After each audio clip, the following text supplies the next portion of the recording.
casse-toi pas. Ne tire pas, je te dis.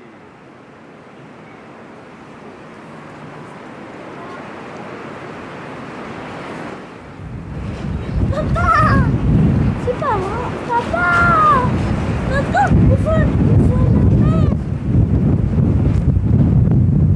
Oh, cours! C'est bon! Alors les gars, où est-ce qu'on en est? On redescend, s'il vous plaît. Non. On redescend, s'il vous plaît. J'ai trop peur. Oh. J'essaie de regarder la ville comme s'il s'agissait d'évaluer la valeur de toute cette construction empilée depuis des siècles. Faire une estimation rapide du nombre de mètres carrés, de plafonds, de murs, de planchers, d'espaces habitables ou occupables, des millions et des milliards de mètres carrés. Les humains valent bien les fourmis par l'accumulation de l'effet de leur industrie. L'histoire dont vous allez voir ici quelques traces a comme enjeu l'occupation de quelques dizaines de milliers de ces mètres carrés. Il s'agit de trouver une place dans la cité pour des gens venus après d'autres et dont la couleur et la culture ne sont pas les mêmes que la plupart d'entre nous. Cette histoire a commencé en mai 92. Au moment où je parle, ça fait presque 7 ans. Pourquoi revenir sur ces vieilles choses? Peut-être en partie parce que les héros de cette aventure sont devenus des amis, des gens que j'aime. Leur courage et ténacité méritent bien des louanges. En tout cas, au moins autant que les ambitieuses médiocrités qui nous gouvernent et dont des systèmes compliqués et coûteux de diffusion et de propagande chantent les exploits à longueur d'années. Peut-être aussi parce que leur combat ouvre à plusieurs lectures. Provoquer une réflexion, stimuler le débat sur le sens de tout cela pourrait constituer œuvre de salubrité publique, pour nous tous. Et puis aussi parce que ma propre accumulation de cassettes, d'images, de documents ne vaudra rien si je n'essaie pas de lui donner une forme, une manière de vous en présenter l'essence. Voilà comme préambule. Quant à l'histoire elle-même, on va la raconter de la façon suivante, nullement révolutionnaire. J'ai fait appel à des témoins, des gens qui ont été les acteurs de l'histoire, ou parfois leurs accompagnateurs. Pour la plupart, ils ont été filmés en 1997, lors de cette deuxième tentative de finir le film. Une première tentative s'était soufflée en 1993, faute de moyens et d'énergie.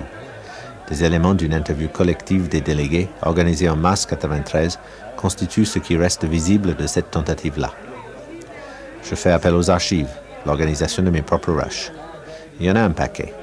Et un paquet non pas parce que je savais très clairement ce que je voulais en faire, mais parce qu'accompagner un combat avec une caméra, c'est ma façon d'y participer. Lorsque cela m'aide à faire avancer la narration ou à en commenter la médiatisation, j'utilise des images des journaux télévisés. Et de temps en temps, cette voix se fera entendre. Nous sommes à Fontenay-sous-Bois, département Val-de-Marne, 94, maire Louis Bayert, communiste. Un parc à côté de l'hôtel de ville, une ville tout à gauche, comme indiqué par ce panneau. Cette famille squatte un immeuble. Les familles n'ont jamais voulu me montrer laquelle, mais ça pourrait être un de ceux-ci. Jolie ville, Fontenay-sous-Bois, mais les prix de l'immobilier sont hors de portée de la plupart des bourses. En mai 92, face à ces 7 familles noires, M. Bayert et son équipe ne réfléchissent pas 2 fois. Ces Africains qui squattent et qui sont pour certains éboueurs à Paris, il faut absolument les soutenir. Mais puisque la source de toutes leurs difficultés, c'est Chirac, et sa gestion un peu particulière du parc HLM de la ville, on va les mettre là où ils peuvent discuter ensemble. À Paris donc. Et quel est le coin de Paris le plus proche du 94 et de Fontenay-sous-Bois? Ici, Château de Vincennes, une esplanade. Et à côté, un monument à la fois historique et militaire. Ici, nous voyons les occupants estivales traditionnels de l'esplanade, quelques forains qui font des affaires avec les passants venus prendre l'air dans le bois de Vincennes tout proche. Et au milieu, un monument aux morts curieusement aplati, un monument au 2e degré, faisant référence à une première statue invisible, disparue pendant l'occupation allemande de 40 à 44. Pour revenir un peu, pourquoi on a choisi ce lieu? C'est un lieu qu'on était autour d'un monument. Très important. Ouais, très important. Ouais. Alors, ce monument avait comme symbole la tombe des soldats inconnus. Les soldats inconnus, nous, vous l'avez demandé pourquoi on a choisi ce lieu-là. On a choisi pour rappeler l'État français en disant qu'il ne faut pas oublier. Il y a soldats inconnus, ces soldats inconnus, il y a des Africains dedans. Il y a des Africains dedans. Et nous, c'est des enfants des Africains qui sont campés là, pour rappeler l'État. En disant qu'il ne faut pas oublier le jour qui est passé là. Il ne faut pas oublier le temps des Allemands. Voilà, les soldats inconnus là, il y a des Africains dedans. C'est-à-dire, je peux dire comme ça, les familles qui sont campées là-bas, il y a des Africains, il y a des Maliens dedans, il y a des Sénégalais dedans, il y a des Ivoiriens, il y a des Guinéens, il y a des Ghanéens, il y a tout dedans, quoi. C'est ça, nous-mêmes, on a choisi ces lieux-là pour camper. Pour que dire à l'État, il ne faut pas oublier.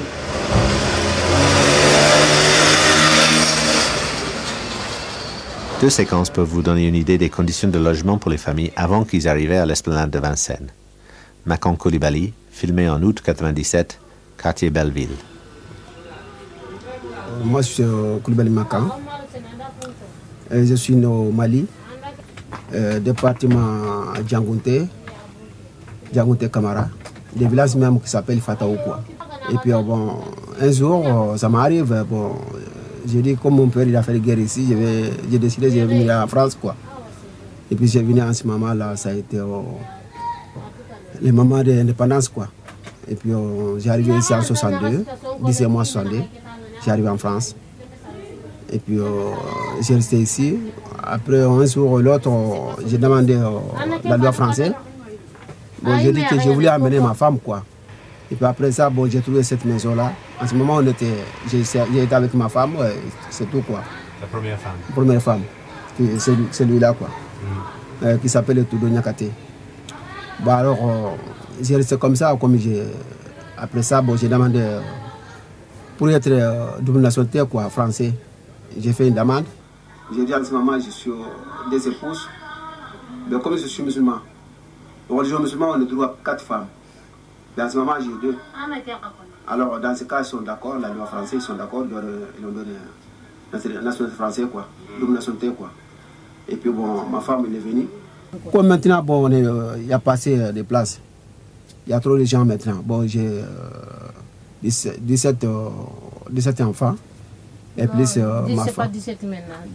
Oui, maintenant, oui. Bon, à ce moment-là, il y avait 17. Bon, alors, nous tous... 17 ans.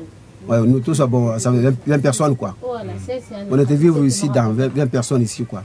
Quand est-ce que vous avez amené votre deuxième femme? Vous avez amené votre deuxième femme après? Après, oui. Après, quand j'ai trouvé ici, là, bon, j'ai amené ma deuxième femme. Et puis j'ai fait son mariage. En arrivant ici, j'ai fait un mariage ici à la deuxième femme. Ambassade au Mali, quoi. Voilà. Et puis bon, ben, jusqu'à présent, on est là, on est comme ça ici. J'ai fait une demande depuis à ce moment-là, depuis en 78 que j'ai fait une demande pour avoir HLM, quoi. Ben, jusqu'à présent, j'ai rien vu. Et c'était quelle année vous avez amené votre deuxième femme? C'était 64. Quoi? 60. Oui. En 80, quoi. En 80. Et ça posait pas un problème même à ce moment-là? Est-ce que vous n'avez pas réfléchi que ici c'est un peu petit pour avoir 2 femmes quand même? Ben, je ne crois pas que bon. Je l'amène, moi je croyais que bon, quand je l'amène, si j'ai fait une demande dans la. Voilà. Je ne savais pas que jusqu'à présent on aurait été resté ici. On va être ici, quoi. C'est ça. Vous pensez que vous allez avoir un autre logement? Voilà. Je pensais que je vais avoir notre logement. C'est pour cela, quoi. Bon, ben, jusqu'à présent, j'ai rien vu, quoi. Bon, j'ai fait. C'est pour ça que bon, j'ai eu les gens qui sont pour aller à Vincennes. Alors, j'ai été avec les. Vous avez entendu parler de ça à la radio, à la télé? J'ai entendu parler de ça. Il y avait un copain qui m'avait dit qu'il y avait les gens qui, aux Maliens qui sont à Vincennes. Bon, j'ai dit en ce moment-là, bon, moi aussi, je vais participer à Vincennes, quoi. Comme ça, peut-être que si j'ai du sens, je vais trouver un logement. Bon, j'ai bâti, jusqu'à présent, bon, j'ai rien vu, quoi. Mais tout ça, on dirait que c'est Dieu qui n'est pas fait, quoi. Dieu ne veut pas. Voilà, Dieu n'est pas encore décidé. Voilà, c'est ça. Elle n'est pas encore décidé. C'est ça. Ce que dit ce monsieur est quand même commun à beaucoup de familles.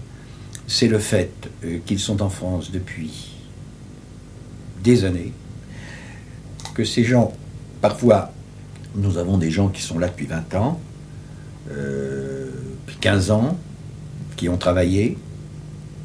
Certains sont éboueurs à la ville de Paris, et ces gens-là n'ont jamais pu accéder au HLM. Je dis, c'est absolument anormal et assez scandaleux. D'où le fait de l'affaire Vincennes. Parce que s'il n'y avait pas eu ce cumul de personnes qui, depuis des années, je parle des chefs de famille, hein, les femmes sont venues après sans doute, eh bien, Vincennes n'aurait pas existé. Vous avez entendu de Vincennes comment? Vous avez entendu à la radio, à la télé? À la télé. Moi, j'ai fait ça par la télé. Et les femmes, on a l'impression quand même que les femmes étaient très déterminées là-bas. C'est vrai ou... Oui, bien sûr. Ouais. Les femmes, ils étaient très, très déterminées. Parce que les problèmes des logements, vraiment, ça touche beaucoup plutôt les femmes que les hommes.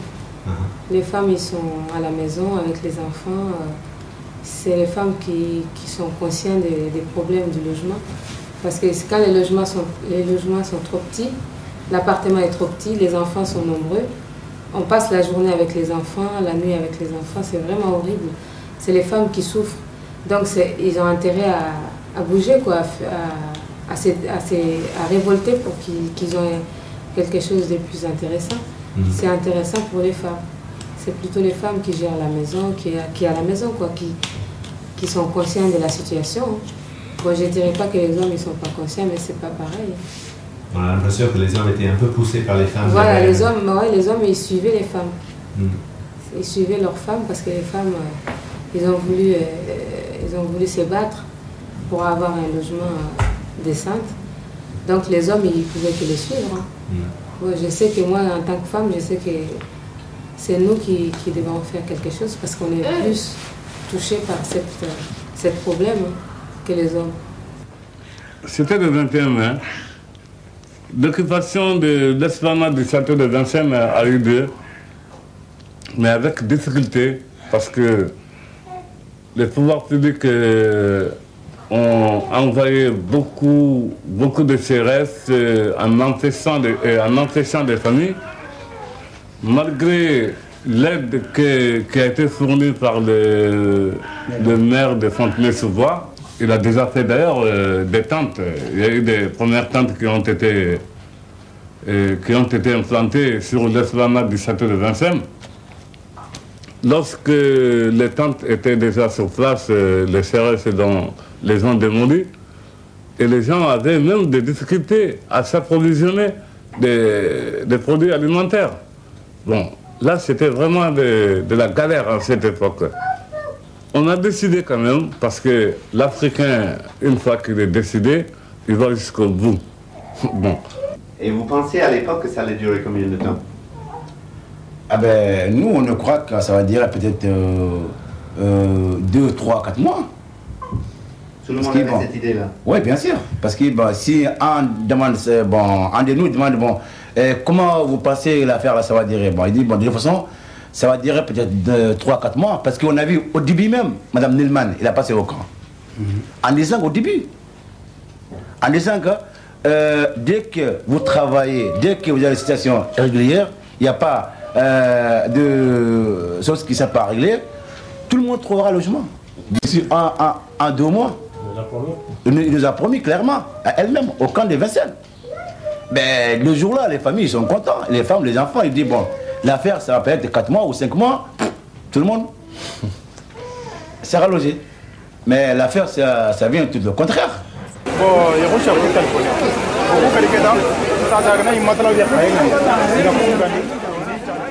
Un après-midi samedi 30 mai, mes premières images du campement. Elles ne sont pas très bonnes. Je ne me sentais pas très en forme, on en parlera. Petit incident conflictuel. Un camion d'Emmaüs apporte des matelas secs dont les familles ont bien besoin après 2 semaines sous un ciel parfois humide. Mais la police, sous les ordres d'un préfet, lui-même sous les ordres de je ne sais quel ministre socialiste, fait mine de s'opposer au débarquement de matelas.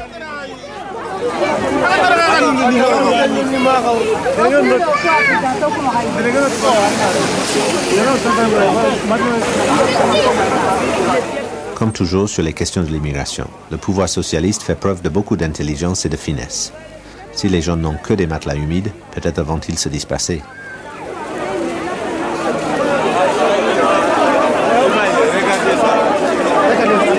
Là, c'est une action de qui encore là? Qui est-ce qui fait cette action?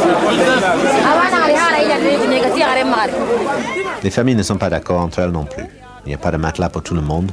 Faut-il en accepter pour quelques-uns? Et si oui, pour qui? ça me paraît plus intelligent d'avoir des matelas secs ce soir.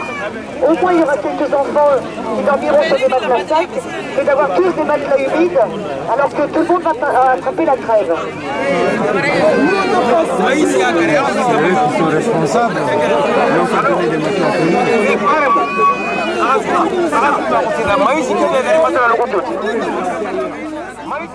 La scène permet de pointer trois choses.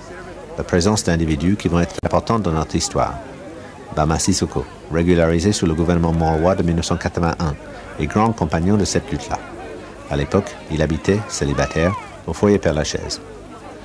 Autour du camion et de Joseph d'Emmaüs, Renaud, de l'association Droit au logement. Le DAL s'est forgé une solide réputation de meneur des luttes sur le logement après l'occupation de la place de la Réunion et du quai de la Gare les 2 étés précédents. Ici, il ne mène pas grand-chose. Sérénité Conté, pas encore chef délégué. Devant moi, et de dos, Mamadou Tabouré, que je regrette de ne pas avoir pu interviewer pour ce film. Il est parti faire de la politique au Mali. En face, Dodo Wagé. 5 ans plus tard, il sera la vedette d'un film de Jacques Cabadion sur la lutte des sans-papiers, sous un futur, mais pas beaucoup plus malin, gouvernement socialiste. Marie-Thérèse Delplace du Sud. Au milieu des palabres, le camion d'Emmaüs s'en va, son chauffeur découragé par le désordre.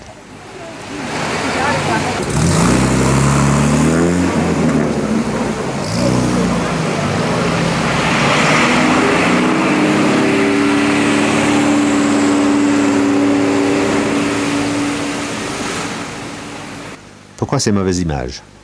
Lors de l'annonce de l'occupation à la télé, je n'étais pas venu spontanément. Je ne connaissais pas ces gens.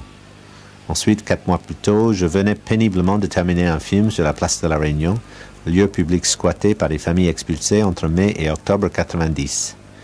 J'avais dans mes placards une vingtaine d'heures de rush non montées de l'occupation de quai de la Gare, août et novembre 91. L'idée de filmer ce campement-ci, le 3e en 3 ans, me donnait l'impression désagréable d'une fuite en avant, d'une tentative désespérée pour rattraper une histoire qui allait trop vite.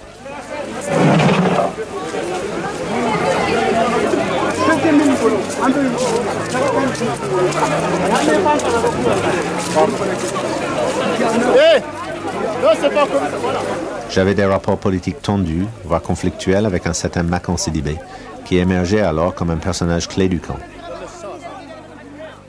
Et enfin, ma propre vie était loin d'être calme. Oh, chou! Bah, attends, on va te couvrir un petit peu, là. Les jambes nues. C'est le grand silence, là. Coucou! Maman, je peux la toucher? Oui, viens la toucher. Comme ça, tu seras dans le film aussi. On fêtait à ce moment-là les 3 mois et demi de notre 3e enfant, Sophie. Un bébé charmant, très joyeuse. Mais il ne s'agissait pas alors de ne pas gagner des sous. Et puis peut-être dans 2 ou 3 mois, tout serait fini.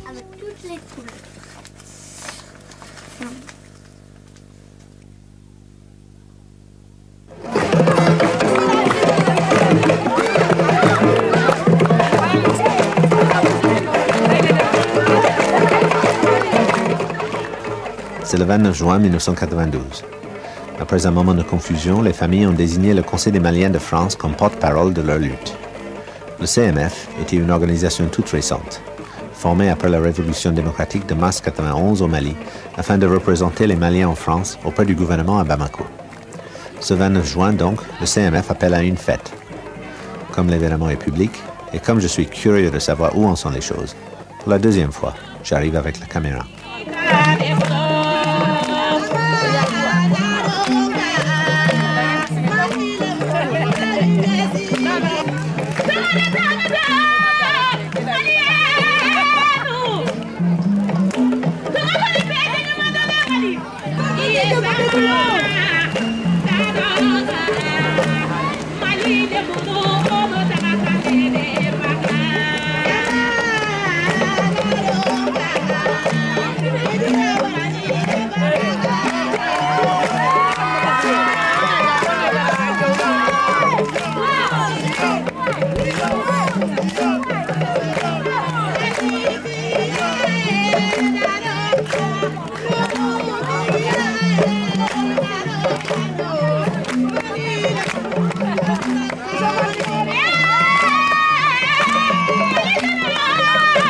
comment le conseil malien participait à Vincennes. Quand les premières familles sont arrivées à Vincennes, ils viennent à Fontenay, c'est la mère de Fontenay qui a contacté l'ambassadeur du Mali en disant que voilà, les Maliens, ils sont à dehors à Vincennes. Et c'est là l'ambassadeur du Mali, il a téléphoné toute l'association des Maliens à Paris en disant que voilà, la mère de Fontenay, il m'a téléphoné en disant que les Maliens, ils sont à dehors à Vincennes. Il faut que toutes les associations maliennes participent pour que comment ces familles-là ils peuvent obtenir un logement. Et c'est là comment Makan Sidibé, comme président des CMF, c'est-à-dire conseil malien, il travaille à maire de Pantin, il est plus près qu'à Vincennes, et lui il est arrivé au premier, en disant que voilà, et avec 2-3 personnes, si vous voulez, le premier jour, en disant que voilà, moi j'ai vu un coup de fil de ambassadeur du Mali, en disant que j'étais dehors. Voilà, moi je suis président des conseils maliens, et maintenant, c'est l'ambassadeur qui m'envoie comme que je vous aide. Et c'est le jour-là, on n'est pas même 100 personnes, si vous voulez. Bon, il y a des vieux, comme Bassaro ou Amarasaro ou Tata Diop, qui sont là-bas comme les vieux. Eux-mêmes, ils ont donné leur engagement en disant que voilà, comme que l'ambassadeur du Mali qui a envoyé ici pour que aidez-nous, comme vous êtes maliens, d'accord, on vous donne nos voix et nos paroles, qui aidez-nous à la part publique, comme on peut trouver un logement. Depuis le jour-là, voilà, le conseil malien, il est rentré l'affaire comme ça. Ils n'ont pas travaillé démocratiquement, du tout. Il n'y a pas de démocratie. Mais les vieux, je suis d'accord avec lui. Les vieux, je suis d'accord. Voilà. Comme le vieux qui a choisi, on a donné notre vie, à vie quoi. En disant, il ne faut pas dire ça, il ne faut pas donner votre engagement à Sidibé, au conseil malien seulement. Parce que vous ne connaissez même pas comment le rôle du conseil malien. Vous ne connaissez même pas avant d'arriver à Vincennes. Eh bien, on a dit tout le conseil, mais comme ils sont des vieux, nous, on les respecte, c'est notre parent, si vous voulez quoi. Voilà. Donc, si les vieux décident quelque chose, vous suivez. Voilà, c'est ça. Nous apprécions la qualité de cette initiative et nous pensons qu'elle est bienvenue. Elle est bienvenue, elle se passe dans un contexte difficile, très difficile. Car les 312 familles ici ont besoin de solidarité, ont besoin de soutien. Les copains à sa droite, initiative en soi ne représente pas une fête pour nous, ça représente un acte de solidarité. Ce conflit dure depuis un mois et plus. Jusqu'à l'heure où je vous parle, il n'y a qu'une seule chose concrète qui a pu se faire grâce à la détermination de l'ensemble et à l'engagement de l'ensemble du comité de soutien et plus particulièrement de quelques organisations qui méritent d'être saluées. Ce travail, c'est la constitution de dossiers. Il y a 300 dossiers qui ont été constitués. Ces 300 dossiers seront présentés demain à 14h30 à la préfecture de région. Il a été accepté par les familles et je renouvelle donc la reconnaissance des familles aux artistes qui sont là, qui ont bien voulu donner de leur temps pour que ces familles puissent avoir gain de cause. Alors, il y a eu tout à l'heure peut-être des choses qui se sont passées. Nous regrettons, moi porte-parole des familles, je présente, je ne sais pas si besoin en était, en tout cas je représente nos excuses. Maka, il n'est pas élu porte-parole des familles démocratiquement. Parce qu'il y a, comme il vient de dire, M. Ba, il y a 120 familles là qui disaient, oui, Maran, c'est le porte-parole des familles. C'est eux qui sont azatés. Il y a plusieurs familles, Maliens, Sénégalais, Gambiens, qui disaient, ouais, le problème, ça ne va pas marcher comme ça. Avec Maran, ça ne peut pas marcher. Tout le monde le savait. Mais on ne peut rien dire. Parce que, bon, comme vous dites, Michael, on est venu comme ça avec un coup de téléphone, tout ça. Quand on vient dans une maison, tu as trouvé les gens, tu peux pas se montrer automatiquement. Hein. Sinon, il y a beaucoup de Sénégalais. Moi, je connais des vieux Sénégalais qui disaient même, je ne vais même pas écouter le discours de Maran. Parce que ça ne peut pas marcher. On sait que ça ne peut pas marcher avec le comité, conseil malien. Hein. Mais on peut rien faire. C'est une sorte de dictateurisme dans le camp. On ne peut pas parler, on ne peut rien faire. Voilà. Si tu parles, tu écoutes. Voilà. Déjà, ceux qui n'aiment pas Maran, il faut partir. Donc, je termine là en disant tout simplement que l'action que nous menons est une action spontanée des familles. Le Conseil des Maliens de France a été choisi parmi l'ensemble des organisations du comité de soutien pour être le porte-parole de cette lutte. Nous ne considérons pas qu'elle est notre propriété exclusive et nous sommes d'accord pour travailler dans le respect avec l'ensemble des organisations dans ce comité de soutien pour l'intérêt des familles. Je vous remercie. Merci.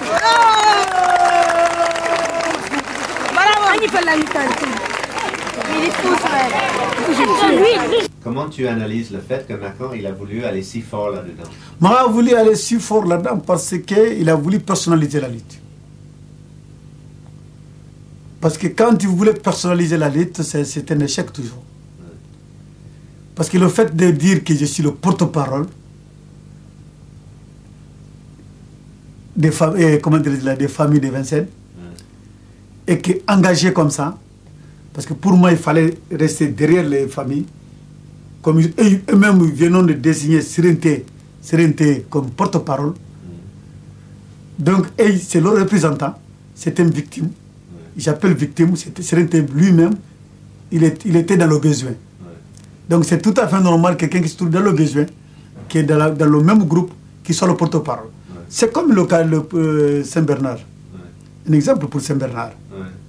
Il y a toutes les associations, les ONG, les personnalités confondues, ils étaient là. Les ministres, ils étaient là. Il y a même des anciens ministres qui ont venu soutenir. Les partis politiques. Mais pourquoi les soutiens n'ont pas été leur porte-parole? C'est qu'il faut laisser les gens à faire les choses. Bon, ça c'est l'un des facteurs qui a fait que le Conseil des Maliens a échoué et que notre unité, la première unité malienne de France, a échoué.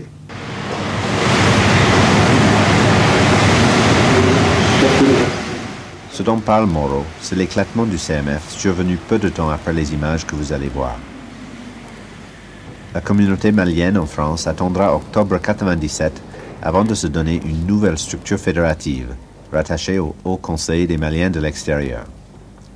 La tentative par Makan Sidibé d'utiliser la lutte de Vincennes à la fois pour faire avancer sa carrière politique et pour imposer l'assise du CMF se casse sur la question des négociations et la sortie de la lutte. Le 3 septembre 1992, un accord est signé entre Makan Sidibé et le préfet de région, Christian Sauter. 35 familles, jugées sans logis, doivent être hébergées provisoirement dans l'attente de l'allocation d'un logement.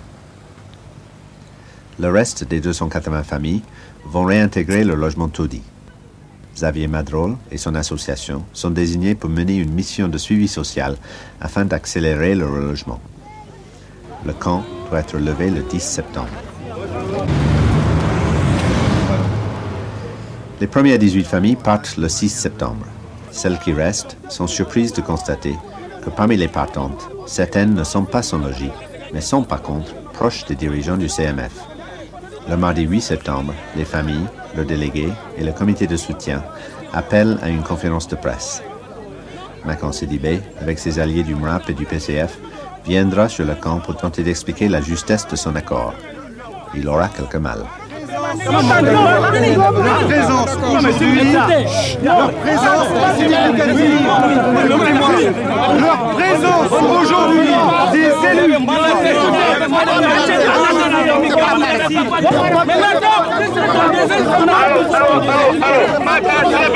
Il est pris en porte-parole des familles, on les a trahis sans Sophie.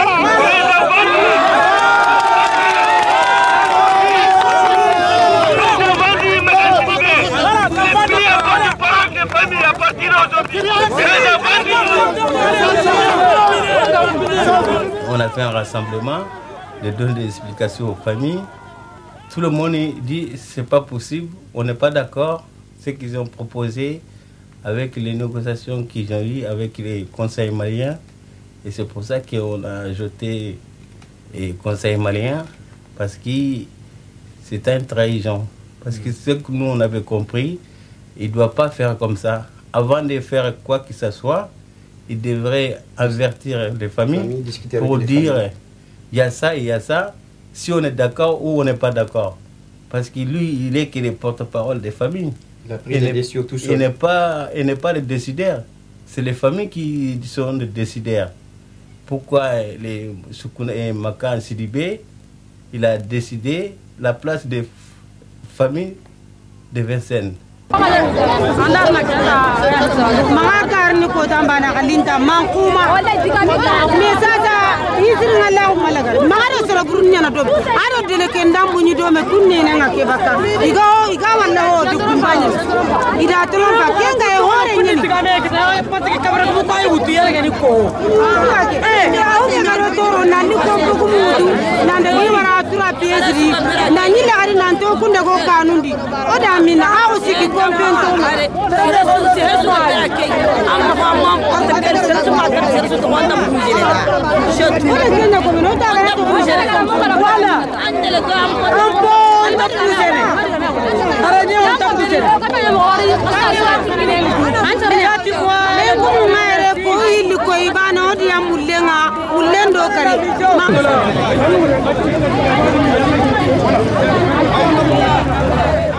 L'équipe de France 2 erre dans le camp un peu perdu.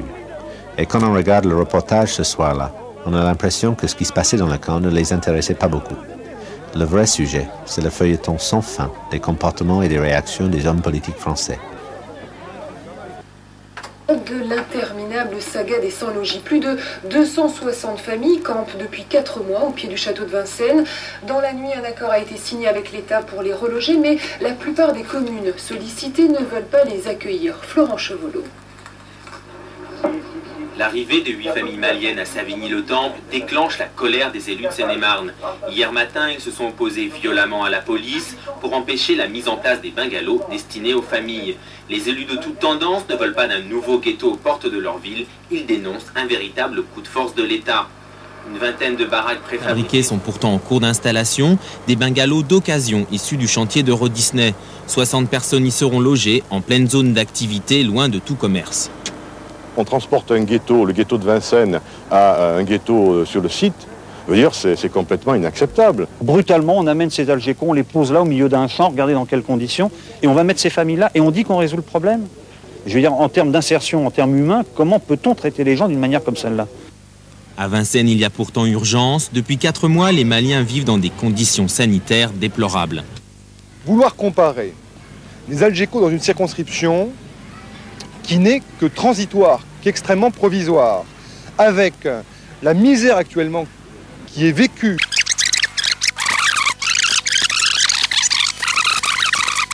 Ne veulent pas d'un nouveau ghetto aux portes de leur ville. Interrompons le discours indigné de l'avocat du CMF et revenons à un plan qui a passé presque inaperçu dans l'illustration du commentaire. On peut y lire « Famille malienne, non au ghetto. Accueil des Maliens, non au coup de force de l'État. » Évidemment, nos élus républicains font preuve de beaucoup de subtilité dans la rédaction. Ils ne disent pas « non aux Maliens ».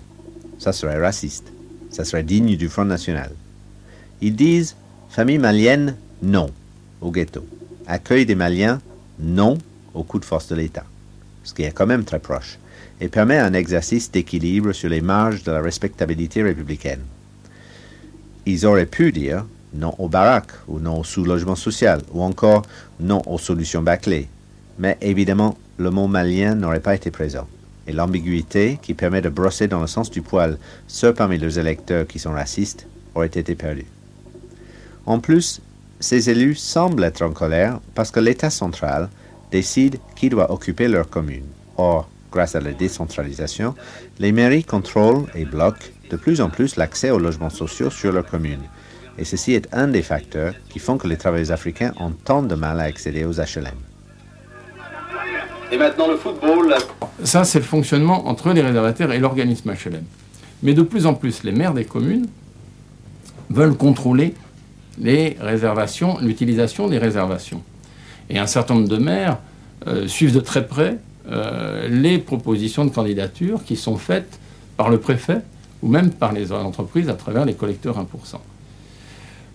Les maires sont représentés dans les commissions d'attribution.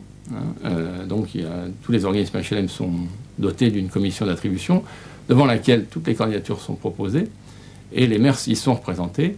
Les maires donc peuvent faire barrage, un barrage politique, parce que administrativement, en théorie, ils n'ont pas une voix de veto, ils ne peuvent pas opposer leur veto, mais très très couramment, quand les maires sont en position active sur cette question-là, ils font une pression politique, y compris sur les préfectures, pour refuser certaines candidatures présentées par les préfectures ou sur les organismes HLM pour refuser des candidatures venant de collecteurs 1%. Bon, et un certain nombre de maires en font maintenant un cheval politique majeur de leur activité. Certains maires, même en dehors de ce qui est légalement possible, veulent qu'on leur présente avant les commissions les dossiers dans leur bureau personnellement. Bon, ça c'est l'extrême. Mais pratiquement tous les maires exercent une vigilance là-dessus. Alors ça ne veut pas dire que tous les maires bloquent tout relogement, mais c'est devenu une question sur laquelle le maire pense qu'il aura des comptes à rendre à l'ensemble de ses autres électeurs dans la commune.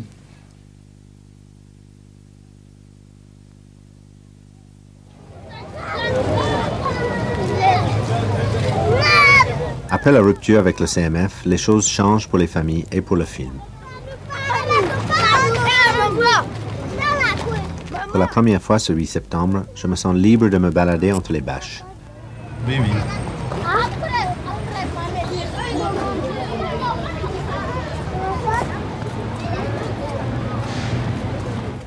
Je suis fasciné par la détermination des familles, par leur volonté à se prendre en charge.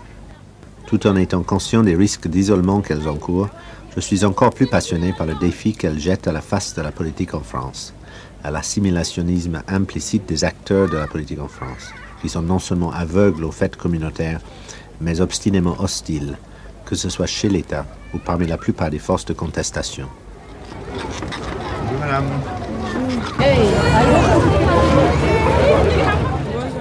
Au bout de l'allée, les discussions continuent de plus belle.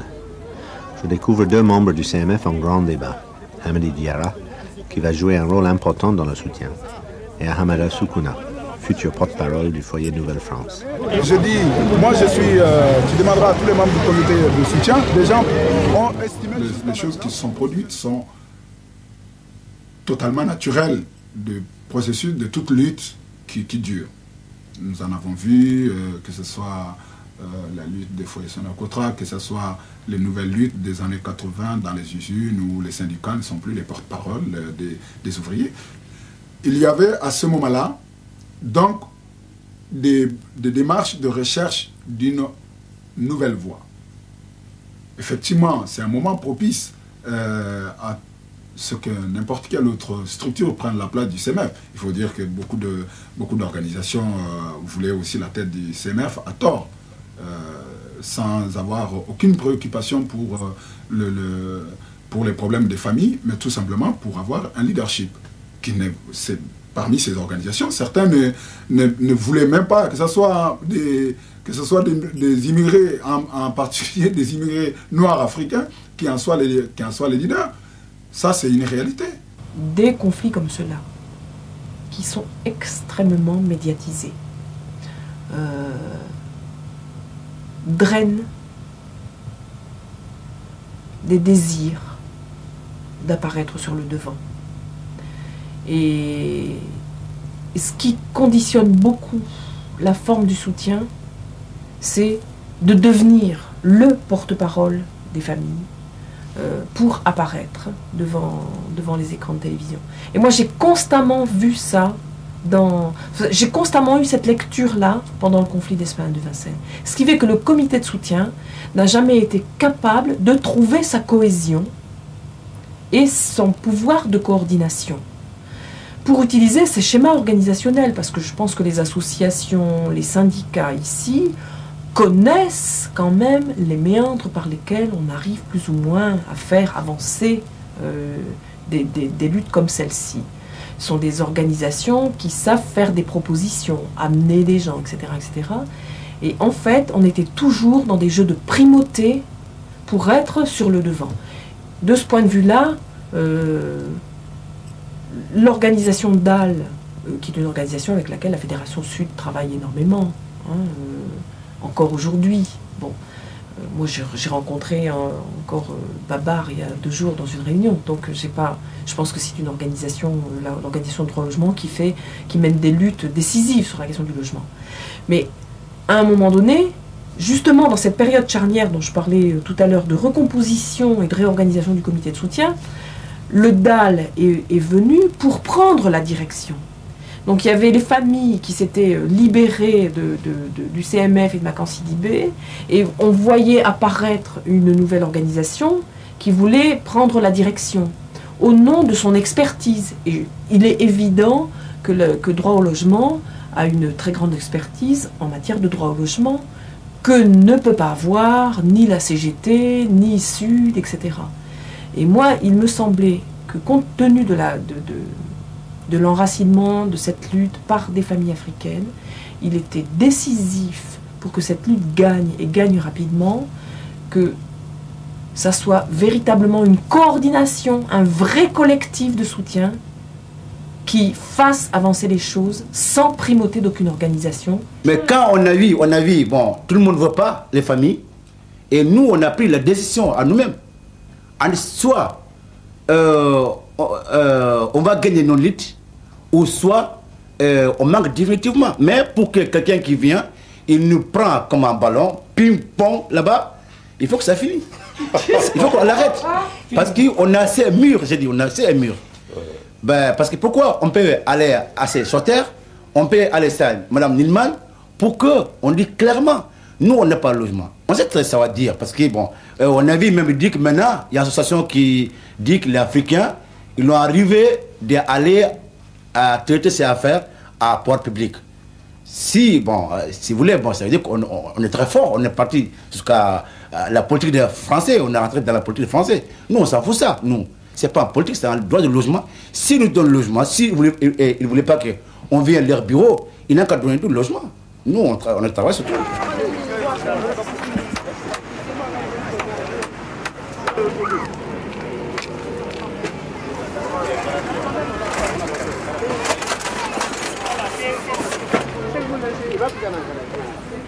Ici quelques images tournées par Isabelle Richardot pendant les journées plus fraîches d'octobre. J'enseignais à Lille à l'époque et elle prenait la caméra pendant mes absences. Ceux qui sont prêts à soutenir les familles se comptent au sein d'un comité de soutien allégé.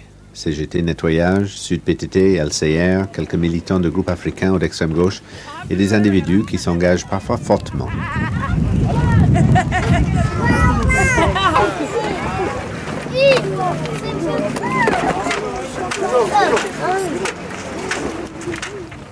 Le rapport avec les familles pose deux problèmes aux DAL et à leurs alliés. La volonté des familles à se diriger, bien sûr, mais aussi le principe que des familles qui ne sont ni sans logis, ni expulsées, mais seulement mal logées, puissent camper pour exiger un relogement. Ils ne sont pas les seuls à avoir des difficultés avec cette position. Un adjoint au maire de Paris, qui en a certainement vu d'autres, se déclare choqué, ainsi qu'un futur ministre du Budget. La plupart des familles qui se trouvaient à Vincennes étaient logées. Elles n'étaient pas à la rue, elles n'étaient pas expulsées, elles étaient sans doute mal logées, mais elles n'étaient pas à la rue. Alors je trouve un peu choquant qu'on veuille faire passer ce relogement avant des milliers et des milliers de familles qui attendent démocratiquement un logement depuis plusieurs années. On ne peut pas rêver. Il y a 82 000 familles, qui attendent un logement en Île-de-France. On ne peut pas passer devant eux. Je crois que c'est absolument impossible. Les familles tiennent leur campement encore 8 semaines. Voilà. Comme ça. Pendant les mois de septembre et d'octobre 92, elles demandent la réouverture des négociations. Le PS enverra Kofi Yamnian, secrétaire d'État à l'intégration, expliquer qu'un accord est un accord. Il n'est pas question de revenir sur la signature d'un préfet. Eh bien, moi, je n'estime pas qu'il y ait échec de négociation. Nous avons signé un protocole d'accord. Moi, ce que je souhaitais... Il ne satisfait pas les principaux intéressés. Puisqu'on les a signés, tout le monde a signé. C'est trop facile de signer un papier et le lendemain dire « je ne reconnais plus la signature ». Vous imaginez, j'aurais recommencé les négociations. Qui me dit qu'au bout de cette deuxième négociation, il n'y aurait pas eu refus de reconnaissance? Et au bout de la troisième, et au bout de la quatrième, j'en appelle au bon sens de tous les Français. On dort toujours par terre. Surtout par terre. Donc l'automne passe de rassemblement en rassemblement. Les familles qui avaient peu bougé jusqu'alors manifestent maintenant partout. Ah, donc pour les employés de Chirac. Ah, pour les employés de Chirac. des talons. Voilà, j'ai plus de talons. Et maintenant, on va faire le basket. Et non, bah, les souvenirs, c'était que tous les 2 minutes, on allait chercher de l'eau comme on était les plus jeunes. Ouais. À chaque fois qu'on faisait 1 mètre, c'était un monsieur, une dame qui nous appelait, elle faisait « Oh, vous pouvez me remplir ma gourde ?» La dame, elle me dit « Est-ce que tu peux aller remplir ma gourde, je te donnerai 5 francs. Alors on communisait, et puis après, soit on allait à la piscine, ou soit on allait manger au McDonald's. Donc en fait, c'était pas trop dur comme été, en fait, pour vous, les gamins? Non, non, pas du tout. Parce qu'on était complètement chouchoutés par Marie-Thérèse, par un petit peu à peu près tout le monde, quoi. Fatida, voilà.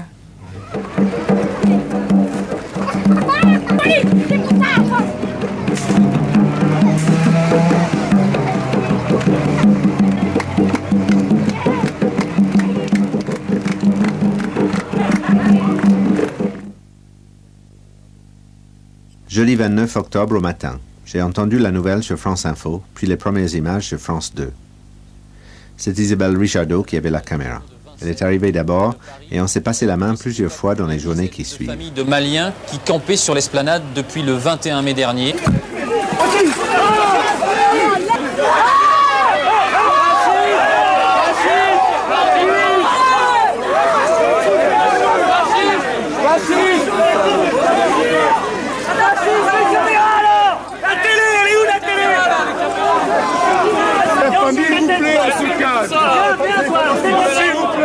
Les familles rentrer, on va filmer la honte. Accrochez-vous, s'il vous plaît.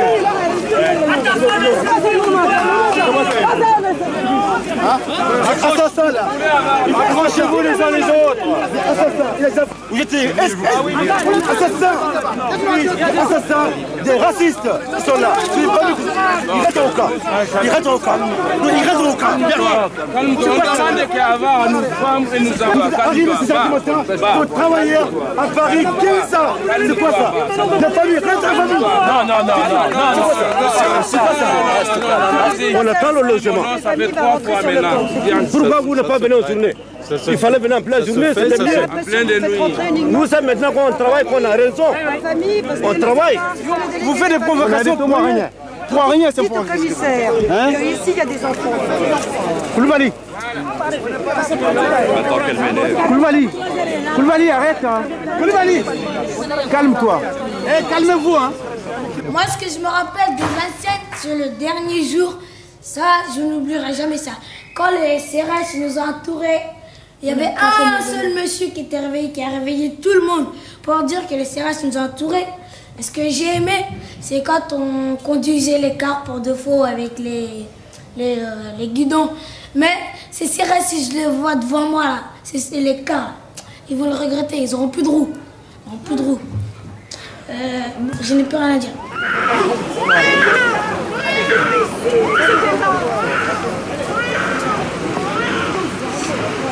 L'esclavage, on est là.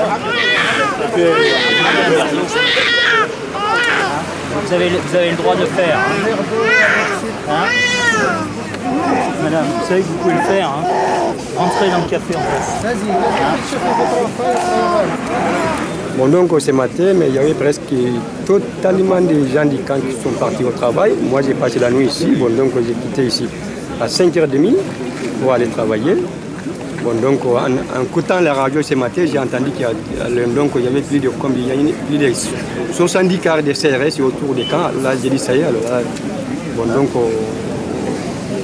quelque chose qui ne va pas. Et j'ai dit à mon patron, j'ai pris mes habits. Alors là, je suis foncé dans les horaires, je suis venu. Bon, donc, et vous savez où sont allées les familles évacuées? Non, mais pour le moment, moi, je ne savais rien du tout. Comme je viens d'arriver, il n'y avait même pas une demi-heure que je suis là. Bon, donc, il y en a qui sont partis avant mon arrivée. Bon, là vraiment, j'ignore totalement, tu vois. Mais les premiers départs, où ils sont partis. Tandis que la police réoccupe le terrain militairement, une autre bataille se joue dans les airs au-dessus de la tête des familles. C'était une véritable rafle. Le quartier était bouclé à 5 km de distance. J'ai dû arriver à pied. Les voitures étaient interdites. On m'a interdit à moi, avocat, de rencontrer mes clients. C'est tout à fait scandaleux de dire que c'est une rafle. C'est une opération humanitaire. Les enfants pouvaient être en danger dans les conditions de froid et de vie dans lesquelles ils étaient. Je l'avais d'ailleurs dit dimanche aux familles.